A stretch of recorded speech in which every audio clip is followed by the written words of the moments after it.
सिंधु नदी के पूर्वी तट पर, जहां दोपहर का सूरज पृथ्वी पर नीले सोने की तरह चमक रहा था, पहाड़ों के तल पर एक राज्य बसा हुआ था, अरण्यपुर।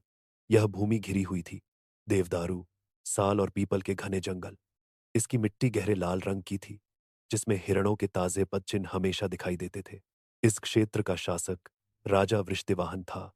वह लगभग 45 वर्ष का था। उम्र शरीर में बलवान, निगाहें तेज और उसकी आवा में आग का भार था। लोग उसे सिर इसलिए सम्मान नहीं करते थे क्योंकि उसने मुकुट पहना था, बल्कि इसलिए क्योंकि वह पृथ्वी और प्रकृति के साथ एक जीवित मां की तरह व्यवहार करता था। वह अक्सर कहा करते थे, यदि जंगल जीवित है तो हम जीवित हैं, यदि जल बहता है तो भूमि प्यासी नहीं रहती। यही जीवन है। अरण्यपुर में लोहा अभी भी अज्ञात था। औजार पत्थरों को काटकर बनाए जाते थे।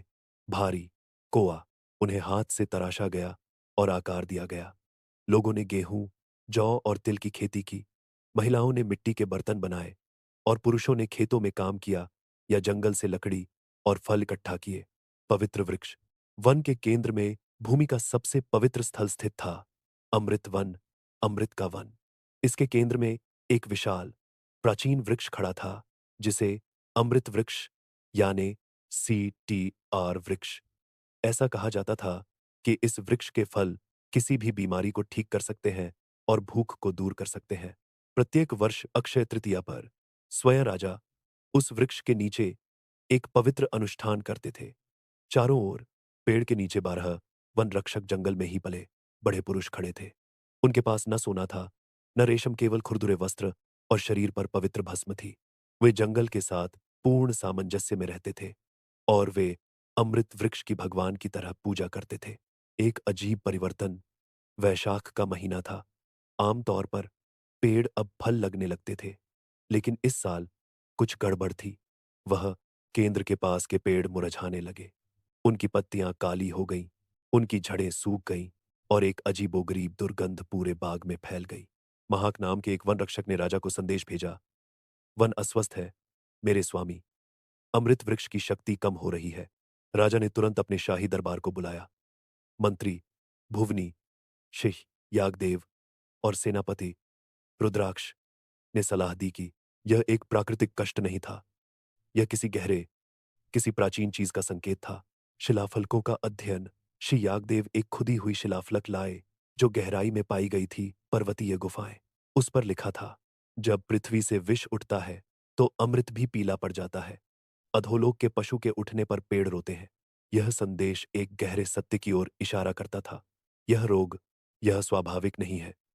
पृथ्वी के नीचे कुछ अंधकारमय, कुछ भुला हुआ बल पवित्र वृक्ष की जड़ों से शक्ति खींच रहा था। राजा वृषदिवाहन खड़े हो गए और घोषणा की, मैं स्वयं जाऊंगा हृदय तक, जंगल के पेड़ की जड़ों तक, और देखो कि यह पाताल का जानवर वास्तव में क्या है।